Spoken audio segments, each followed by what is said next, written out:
প্রথমে দেখি আমরা পেপার দিই, পেপার থেকেও একটা লোহার গল হয়ে গেল, তারপরে অ্যালুমিনিয়ামটাও গলে গেল।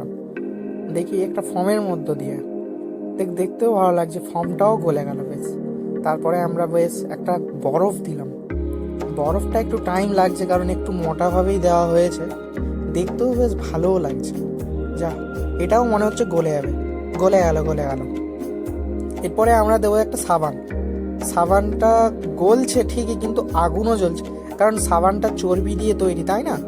তো সাবানটাও বেশ জ্বলছে ভালোই, দেখতেও বেশ সুন্দর লাগছে। এটাও মনে হচ্ছে গলে যাবে, একটু টাইম লাগছে ঠিকই, কিন্তু গলে যাবে, এপাশ ওপাশ হয়ে যাবে। গলছে গলছে গলছে, যা, নিচে চলে গেল।